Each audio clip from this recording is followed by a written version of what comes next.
wa ila musannif hadil kitab wa mukatibil hadil kitab wa masyayikhi wa ustadihi wa usulihi wa furu'ihi wa jami masyayikhina wa ustadina wa usulihi wa furu'ihim wa jami talamidana wa limanfaati wa barakati hadil kitab wa hadil ulum fid dunya wal akhirah. Al-Fatihah.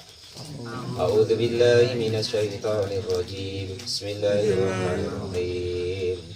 Alhamdulillahi rabbil alamin arrahmanir rahim maliki yaumiddin. Iyyaka na'budu wa iyyaka nasta'in ihdinas siratal mustaqim siratal ladzina an'amta 'alaihim ghairil maghdubi 'alaihim waladdallin. Bismillahirrahmanirrahim. Qala al-mu'allif rahimahullah wa nafa'ana wa nafa'ani bi ulumi fid dharain. Amin ya rabbal alamin. Meneruskan daripada beberapa maksiat-maksiatnya hati. Kemarin maksiat-maksiatnya ya hati ya. Kemarin riya sudah, ujub sudah. Terus ragu-ragu dengan ketentuan Allah, ragu-ragu dengan Allah, dengan ketentuan Allah sudah. Menipu-nipu hukum-hukum Allah ya sudah, ya kan? Yang seterusnya wal qanutu, dan juga keciati. Al yaksu artinya putus asa. Mir rahmatillahi, dari rahmat-rahmatnya Allah subhanahu wa ta'ala. Jadi hidup itu mungkin kekurangan. Dari kecil sampai tua kok masih motong, terus mana harganya murah ya kan. Kanti perasaan enak nian, dikit-dikit beli mobil, beli motor ya kan? Beli ini, beli itu. Kok kadang untuk makan kok susah. Nggak usah dipikir nian Pak Guru ya, santai wae. Tidak boleh seperti itu kan. Nah, semua muanya itu sudah ketentuannya Allah subhanahu wa ta'ala. Kerja itu ibadah, kalau rezeki itu jatah, sudah ada tulisannya. Rezekinya Mas Gendong ketukar dengan Kang Dedi ya orang mungkin ya kan. Atau Allah tuh sampai keliru ngasih rezeki, harusnya jatahnya Pak Guru Tamrin kok dikasih Kang Pur, ya tidak bakalan. Dan seterusnya dan seterusnya. Pokoknya kerja itu diniati ibadah, perintahnya Allah, menggunakan apa-apa yang dimubahkan oleh Allah itu boleh dikerjakan sebagai ibadah, termasuklah kerja, nikah, makan, minum, dinikmati wae. Ya artinya bagaimana kalau kita dengan segelas kopi dan sebatang rokok wae bisa bahagia, untuk apa kita menggantungkan kebahagiaan kita dengan hal-hal yang menyulitkan kita? Makan ya gitu ya kan. Wah kalau ndak di tempat jando sana tuh ndak enak, kata Pak Guru kan. Masya Allah. Ya, kebahagiaan kok digantungkan hal yang aneh-aneh ya kan. Ya kalau ndak jalannya macet Pak Guru. Ya selain jalannya macet, ya kalau pas jando itu jualan, kalau ndak ya, kan jadi kecewa, jadi repot ya. Diibaratkan begini loh. Ngapa ibaratnya itu nikmat Allah yang sedikit itu kalau kita bisa menikmatinya, enggak angah-angah istilahnya. Kok bisa enak bagaimana? Contoh Pak Janis, ijak-ijaknya puasa Senin ya kan, puasa Senin, puasa sunat atau puasa biasa kita lah ya kan. Nah itu kan kita nengok tempe, nengok tahu, nengok air putih ya kan. Lah itu seolah-olah itu pokoknya masya Allah. Kalau sore itu ya kan, lah itu lebih rasa ayam, sate, siput, telek itu lebih enak itu. Lah itu gambarannya begitu. Ya, jadi kalau kita dengan yang sederhana bisa bahagia dengan yang sederhana, untuk apa kita menggantungkan kebahagiaan dengan hal-hal yang menyulitkan kita. Mbak sabar ya gitu, terus mangan karo sambal korek, karo sambal terasi, kadang terasi dibakar gitu wae tok. Makan sampai pakai nasi putih itu enaknya udah karu-karuan. Lah ini masih menghayal, wah ini pakai ayam panggang ya enak. Yes, repot. Akhirnya sambil ngalamun, punya telur sikok ya kan, ada terasi, ada nasi, telurnya belum didadar masih utuh. Ini wae yang enak telur ini. Nanti aku ramkan nanti jadi ayam induk ya kan. Nah, ayam induk nanti netas anaknya 12 gitu. Nah, anaknya 12, pokoknya nanti beranak-anak lagi jadi buahnya, aku tukar sampai jadi kambing tukar jadi sapi, ya, akhirnya udah jadi makan. Menghayal seperti itu kan. Nah, akhirnya awas besok kok ada yang ganggu nyuri sapi aku, kok jadi sapi kan. Oh, pokok aku tinju tas, lah rupanya telurnya yang ditinju. Pecah. Enggak karu-karuan. Nah, itu gambarannya begitu. Jadi, wes pokoknya kita jangan menggantungkan suatu kenikmatan itu dengan sesuatu yang sulit. Kita harus semakin sedikit apa yang kita butuhkan itu akan semakin nikmat di dalam hidup. Jadi jangan putus asa tentang rahmatnya Allah Subhanahu wa taala. Demikian juga umpama ngaji ya kono ya ini ya enggak iso 10 kilir bawa sulam taufik, 10 kilir bawa Fathul Qorib, 10 kilir bawa tafsir Jalalain. Kon maca yo ora iso-iso. Tapi apik nek ora iso ngono ku Pak Guru. Nah iso malah repot. Malah kebolak-kebalik ndak karu-karuan wis apik ra iso ngono wis pokoke. Wis ngebek-ngebek itunya wis penting melok ngaji ngono wis pokoke apik dhewe. Nah itu penting hadir gitu. Diulang jurumiyah wis sambar ping pindho ping telu sing biyen wis hafal yo ora iso-iso wis. Wis sapi ora apa-apa. Ya yang penting pokoknya terus. Ya mir ya. Hajar terus. Enggak apa-apa, jangan putus asa. Maksudnya ini kan merangkan putus asa, ya kan? Jangan sampai kita seperti itu. Bebal ya. Enggak apa-apa, biarin begitu. Nah, dengan kita nian-nian menggantungkan diri kita dengan rahmatnya Allah. Ya ndak di kita, siapa tahu nanti di anak-anak kita ada berkahnya tentang ilmu itu. Dan di anak-anak kita, siapa tahu nanti di cucu-cucu kita. Dan insya Allah ada beberapa kaul ulama di kitab apa itu saya lupa, itu nanti akan ditunggu oleh Allah hingga sampai 7 turunan. Allah. Nah, siapapun itu yang mengabdikan dirinya untuk ilmu, nah, kan? Ilmu apapun itu, nah, contoh mungkin Pak Lupi macamnya kan. Enggak koro-koro besok cucunya jadi orang alim, enggak tahu. Apa sih kok cucunya jadi orang alim ini? Wong bapaknya Kiai Ida, anaknya Pak Lupi Kiai Ida ya kan. Oh rupanya ditelusur. Oh rupanya dulu Pak Lupi pernah ngaji. Hadir terus malam Sabtu tuh. Malam Senin ya nggak ketinggalan kalau nggak lupa. Gitu. Nah itu seperti itu. Lah kok anaknya jadi orang yang alim? Ya karena dulunya orang tuanya pernah babat, pernah berjuang, pernah nerakati atau riyadhah untuk anak-anaknya walaupun tidak berhasil di dirinya. Jadi jangan sampai putus asa dengan rahmatnya Allah Subhanahu wa taala. Atau dulu mungkin ya kan, ya Allah dulu saya sholat tidak Pak, macam mana lah Pak, dulu saya minum terus ini macam mana, bisa tidak diampuni Allah? Insya Allah diampuni ya. Karena Allah Subhanahu wa taala zat yang maha pengasih dan maha penyayang. Nah, pokoknya sudah ditakdir oleh Allah, dikasih hadiah oleh Allah macam ini, bisa duduk di majelis taklim, mengaji tentang hukum-hukumnya Allah, ilmunya Allah. Itu hadiah yang luar biasa, nikmat yang luar biasa dari Allah. Yang kita ini mau nggak mau, terima nggak terima, itu pilihan, orang-orang pilihan yang dipilih oleh Allah Subhanahu wa taala untuk memilih sesuatu yang berat, yang utama, yaitu ngaji, mendengarkan atau melihat atau ikut campur atau berkontribusi dalam keterangan tentang Allah dan Rasulnya dan hukum-hukumnya Allah dan Rasulnya. Jadi nggak usah putus asa, benar nggak paham, hadirlah, caranya begitu. Dan itu sudah disebutkan salah satunya dulu, umpama dari kecil kita tidak pernah ngaji, nggak pernah belajar, ikra we nggak iso, ya kan? Nah mumpung masih ada suatu tempat majelis ilmu, apalagi kok dengan saya wae. Dimanapun kalian, kalau ada yang ngaji pakai kitab-kitab kuning seperti ini yang sudah dijelaskan oleh para ulama, Nah, penjelasan dari para ulama ikutilah. Karena itu salah satu, nah ini umpama besok saya sudah nggak ada.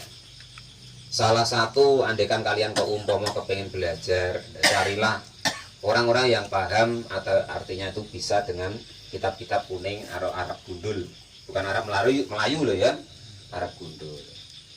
Ya karena apa? Dengan seperti itu tanda bahwa beliau-beliau itu termasuk golongan orang-orang yang alim, walaupun ibaratnya tuh sekloter atau setingkat yang sedemikian.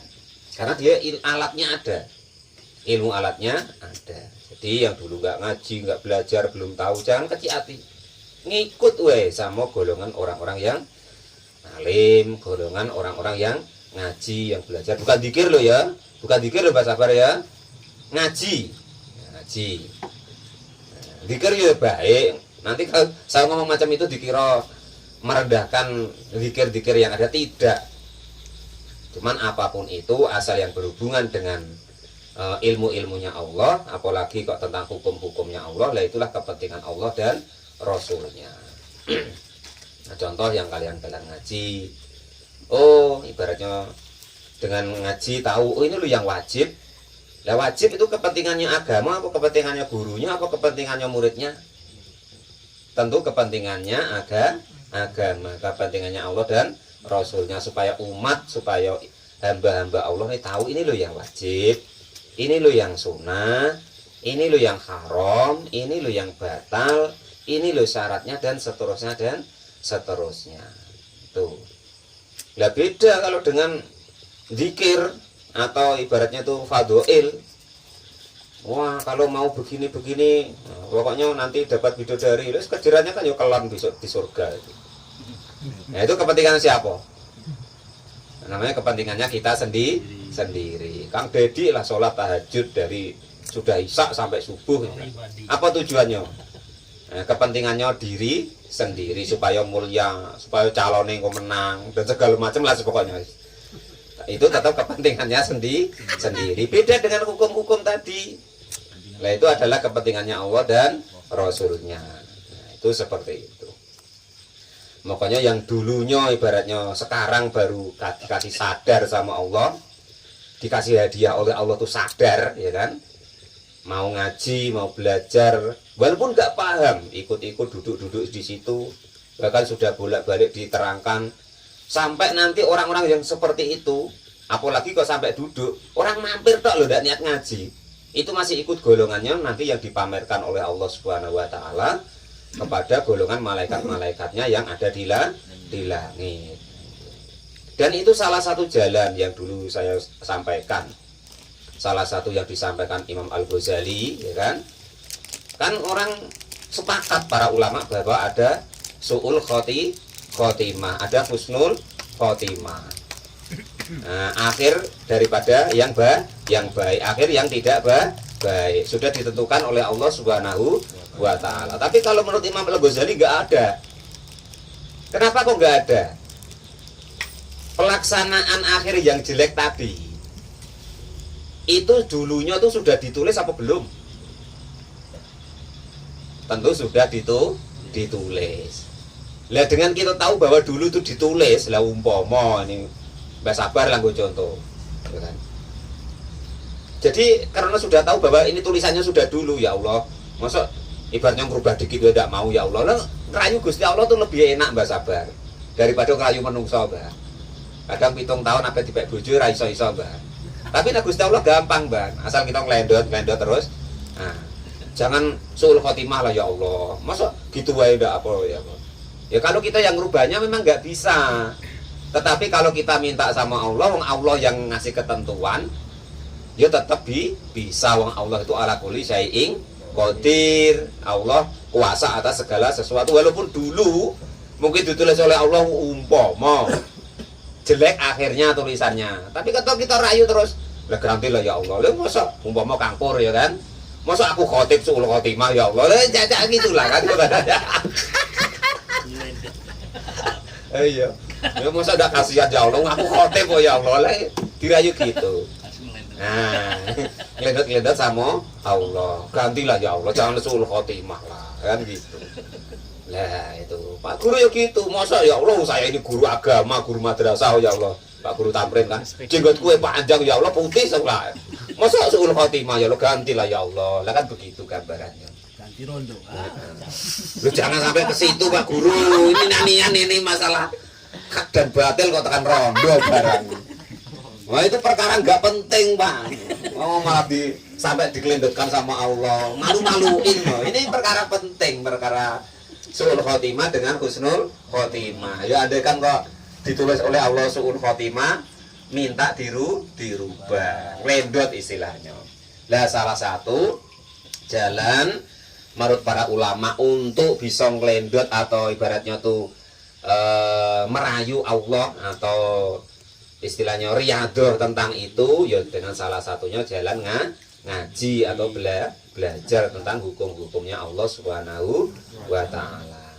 Yo, ndak usah apalah mikir yang aneh lah. Dengan demikian ini salah satu ibaratnya. Nah, malam ini kan kita tahu oh begitu toh prosesnya. Lo kan gitu. Apa mau kok macam Pak Janis? Ya Allah saya dulu BPD ya Allah masuk suul khotimah. Lo gitu loh Pak Janis. Maksudnya itu dengan ngaji tahu dengan itu maksudnya gitu loh. Nah, itu kan begitu. Ganti ayam. Nah, itu begitu. Sudah paham ya? Akhirnya apa? Supaya kita itu enggak putus asa dengan rahmat-rahmatnya Allah Subhanahu wa taala gitu. Ya urusan dunia, Dia urusan dunia. Tapi kalau bisa jangan, Pak, ya. Usahakan urusan yang penting-penting. Nah, itu ya. Kalau urusan kata Pak Guru tamrin tadi jando itu ala sepele itu. Itu sama Kang Dedi selesai itu udah payah ke Allah ya kan itu. Engko lah mu'alif rahimahullah wa nafa'ana atau kok pengen kuat. Lah itu kalau Pak Janis tuh ke Pak Lufi selesai Pak. Enggak usah sama Allah ya. Pak sama Allah tuh yang pakem-pakem yang penting-penting lah itu seperti itu. Jangan perkara jalan macet tuh ngadu sama Allah. Ya Allah, jalan macet pakai alasan pula enggak jadi ngaji.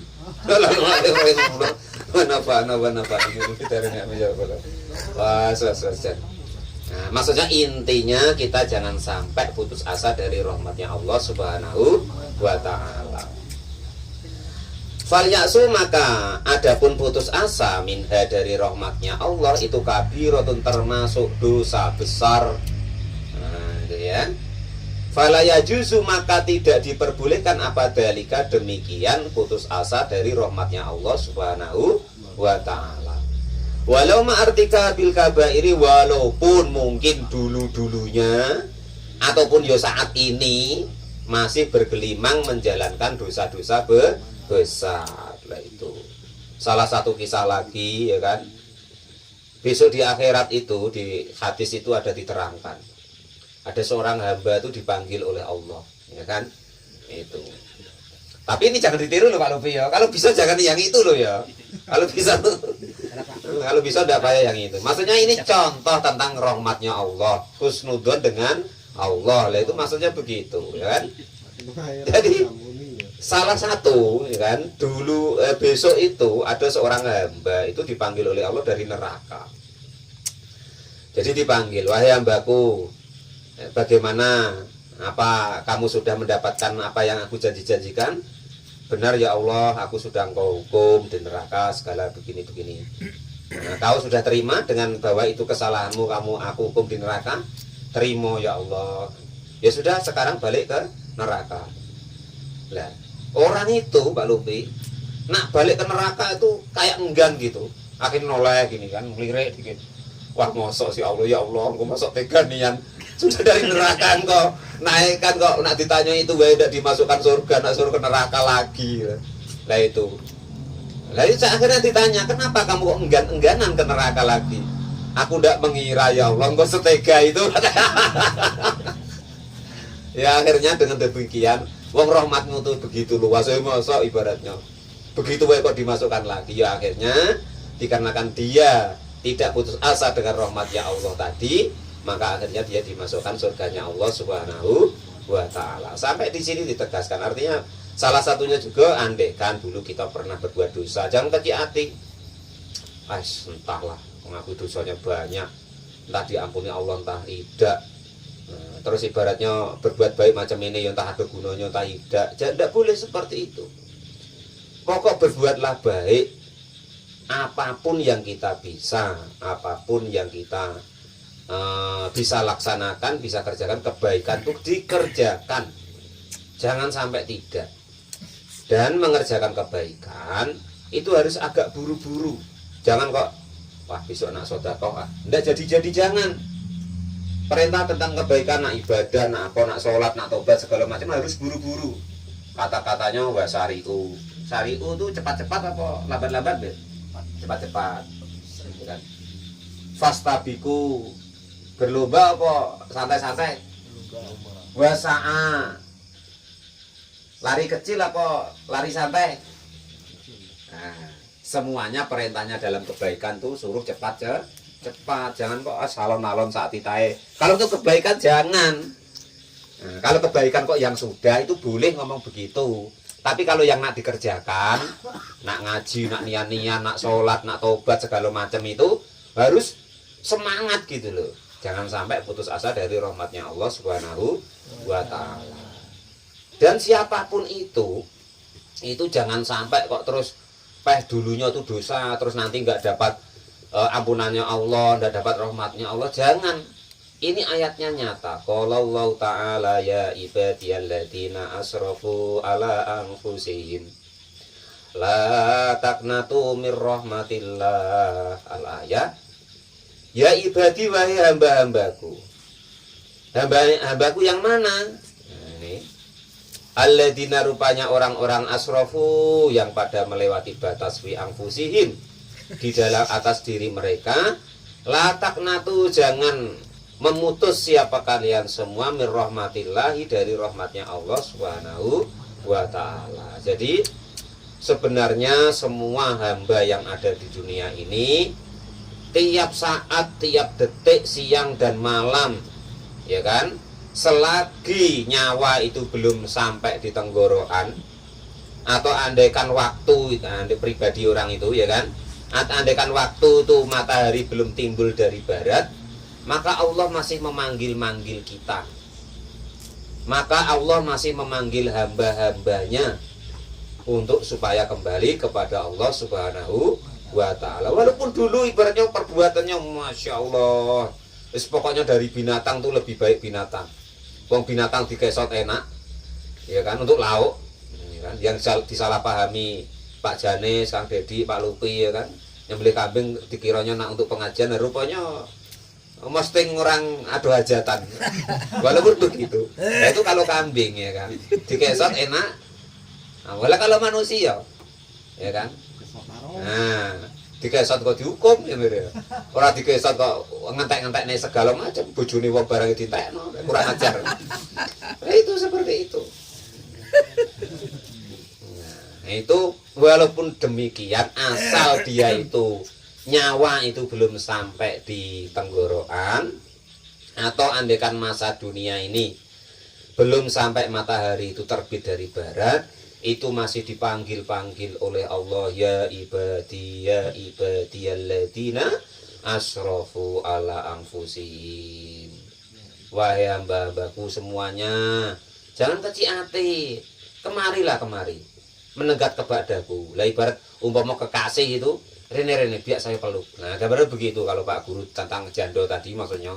Lah gambarnya begitu. Sudah kemari. Walaupun tadinya tuh sengkelawan ndak karu-karuan, ya kan, itu. Diselingkuhin umpama kok jando atau kekasih. Lah Allah ya begitu. Walaupun wis orang itu maksiat luar biasa, tapi masih tetap dipanggil-panggil oleh Allah Subhanahu wa Ta'ala. Jangan sampai ibaratnya tuh putus asa dengan rahmatnya Allah Subhanahu wa Ta'ala. Nuzilat diturunkan apa hadhil ayah, inilah ayat. Apa sebabnya fisababil khosin, dengan sebab yang khusus. Illa annaha, kecuali sesungguhnya ayat itu amatun, umum fi jami'il ibadi, di dalam seluruh hambanya, ila yaumil kiamati, hingga sampai yaumul kiamah. Makanya kita tidak boleh umpama kok ada di keterangan depan kemarin, ya kan, andaikan ada kawan kita yang maksiat segala macam, kok terus kelihatan wah neraka itu, akan diampuni Allah kalian tuh. Wah, itu jangan begitu, ya kan. Ini untuk umum semuanya. Orang Islam maupun non-Islam semuanya mendapatkan hak dari panggilannya Allah Subhanahu wa ta'ala.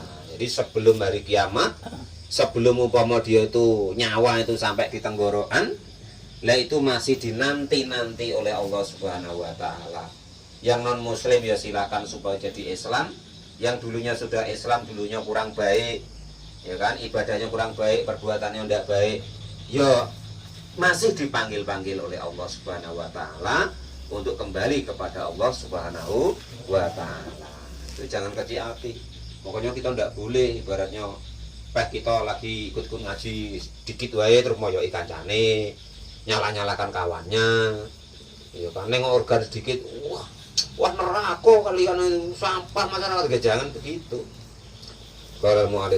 Kita nggak tahu, siapa tahu suatu saat nanti karena panggilannya Allah ini, beliau itu kita doakan untuk bisa kembali kepada Allah Subhanahu wa ta'ala.